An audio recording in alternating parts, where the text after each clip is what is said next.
and discovered what his wife did to his adoptive mother at exactly 11:45 a.m. on a bright weekday morning. When the sun washed every window of the Montgomery estate in gold, Adrian Montgomery, one of the country's youngest and most admired billionaires, stepped out of his car with a strange heaviness in his chest.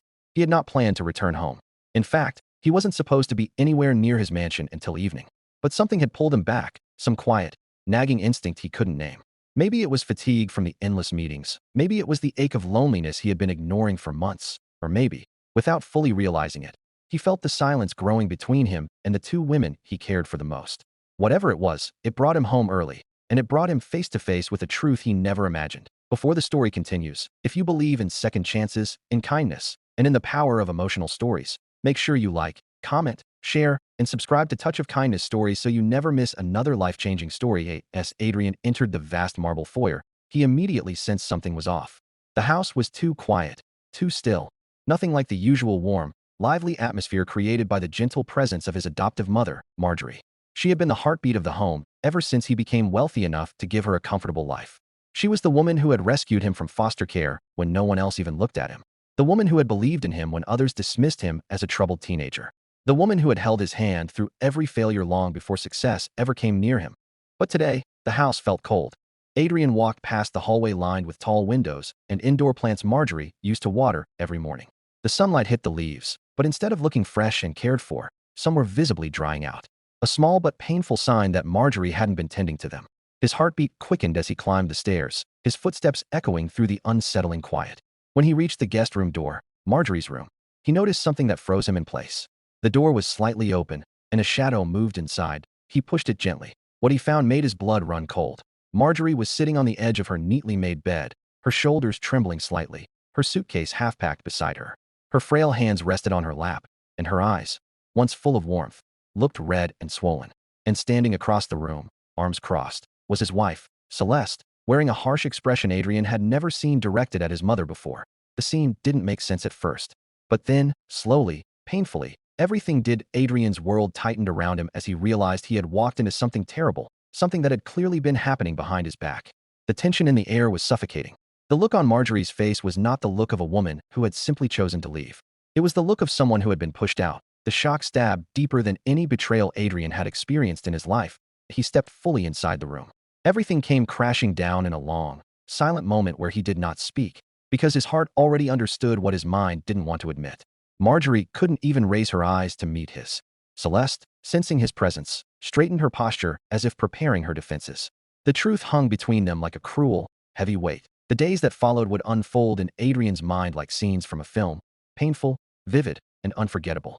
But at that moment, standing in the quiet sunlight of Marjorie's room, he knew only one thing.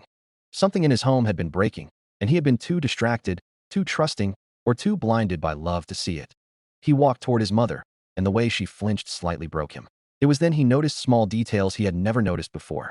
The way Marjorie held her arm protectively, as if someone had grabbed it too roughly in recent days. The way her sweater looked worn and stretched, unlike the fresh clothes he always bought her. The way her slippers were placed by the door as if she hadn't been allowed to walk freely in her own home. The mansion suddenly felt like a cage. Disoriented and fearful, Adrian helped Marjorie to her feet and guided her out of the room. Only when they reached the garden, where the sunlight felt warmer and kind, did Marjorie tell him in a trembling, fragile voice that Celeste had been quietly making her life miserable. It had started subtly, small comments, cold shoulders, doors closed a little too quickly. Then it escalated to restrictions on where she could go, orders to avoid the main kitchen to keep things tidy, and even being denied access to certain parts of the house. Adrian listened in horror as the mother who had sacrificed everything for him admitted she had been planning to leave just to avoid causing conflict in his marriage. She didn't want to be the reason he suffered. She didn't want to tear apart his life. But her suffering, he realized, had already torn something inside him. Adrian felt a rage he had never known. A deep, cold anger that came not from hatred, but from heartbreak. How could someone he chose to build a future with treat the woman who raised him with such cruelty? He confronted Celeste later that afternoon, while the sun stood high between the clouds, casting bright light through the living room windows. She stood tall, elegant, confident, and terrifyingly unapologetic. She admitted she didn't like sharing the house with Marjorie. She felt overshadowed by her, felt that the old woman's presence made her feel less important, less in control, and she believed Marjorie belonged somewhere else. Those words carved themselves into Adrian's memory like scars that he knew at that moment something had broken beyond repair. The following weeks became a solemn journey of healing and rebuilding.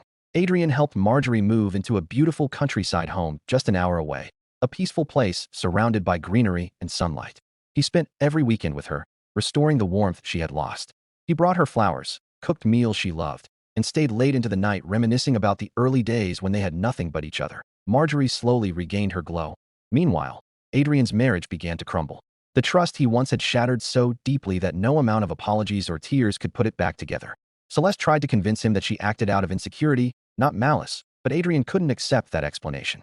Insecurities may cause mistakes, but cruelty never grows from insecurity. It grows from entitlement, from lack of empathy. Their separation was quiet and dignified. Adrian didn't want revenge.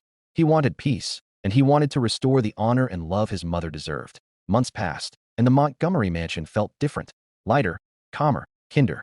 Adrian renovated the guest room into a warm reading space dedicated to Marjorie, with her favorite books arranged neatly and her photo framed on the main wall.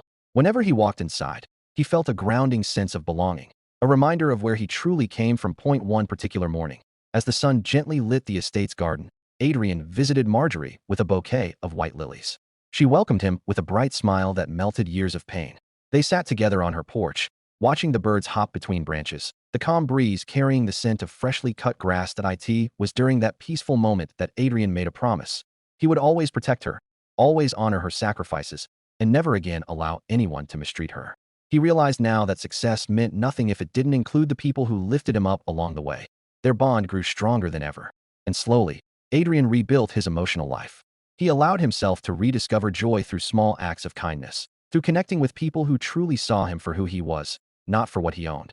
His story, once filled with betrayal, became a testament to healing. If this story touched your heart, please like, comment, share, and subscribe to Touch of Kindness Stories to support more emotional stories like this one. Before we wrap up, here is a special request. Comment, respect, and love.